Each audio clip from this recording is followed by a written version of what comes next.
Ce show dédié pour l'élévation de l'âme de Ivan Esther Bat Yehuda, Zichronah Livracha, de mémoire bénie. On reprend maintenant, après 2-3 mois d'arrêt du corona, les lois concernant la prière.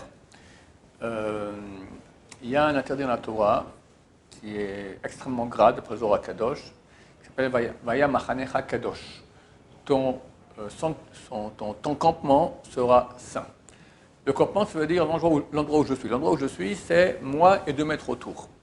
Je n'ai pas le droit de penser, à plus forte raison de parler, des paroles de sainteté, que ce soit de prière, de Torah.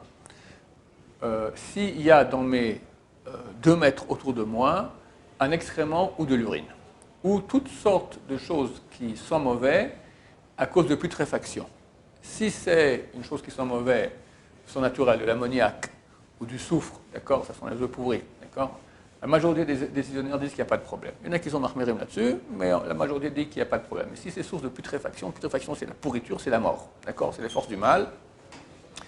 Et la Torah, c'est les forces du bien. Quand tu fais cela, tu fais tomber des étincelles de sainteté, de divinité dans l'excrément ou dans l'urine, à Dieu ne plaise. Dans la mort, c'est très très mauvais. Le Zohar, il en parle de façon extrêmement virulente. Il faut faire attention à cela. Et la loi, elle est comme ça. Si tout ce que je dis maintenant, que dans les 2 mètres, c'est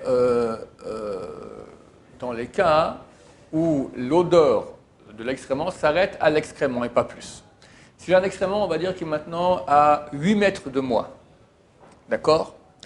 Et l'odeur, et c'est un excrément qui sont très mauvais, elle s'arrête à 7 mètres de moi. Donc à 7 mètres de l'excrément, donc à 1 mètre de moi. Ici, je ne sens pas, je fais 1 mètre par là, je sens. Bien que l'excrément est très éloigné, vu que l'odeur s'arrête à moins de 2 mètres de moi, alors c'est interdit. Il faut que je sois éloigné de 2 mètres, c'est 4 amotes, 4 coudées, d'accord, 2 mètres de l'endroit où s'arrête l'odeur. Il faut faire attention, parce que des fois on croit qu'il n'y a pas d'odeur, puis en fait il y a une odeur.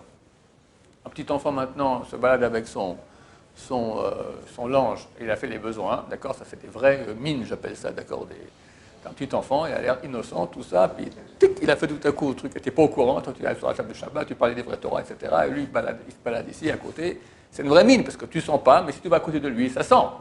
Et lui, il est moins loin, et puis il est plus proche, il est dans mes... Enfin, la mauvaise odeur s'arrête dans les 2 mètres de moi. C'est un vrai problème. Faire attention à cela. Pour l'excrément, c'est d'oraïta. Pour l'urine, c'est des rabanan.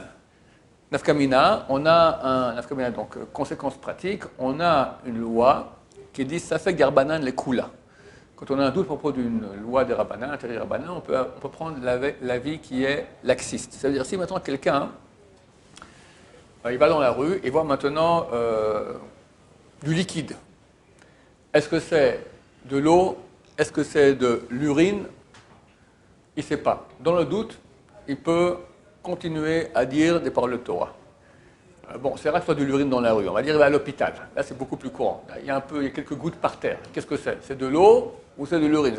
Il y a beaucoup plus de chances que dans un hôpital, l'eau que tu vois par terre, c'est un peu d'urine.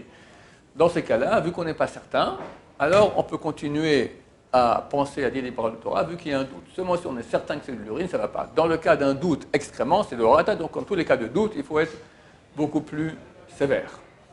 On va s'arrêter ici pour le moment, on va continuer un prochain cours très prochainement. Baruch Adonai, l'olam, amen, amen.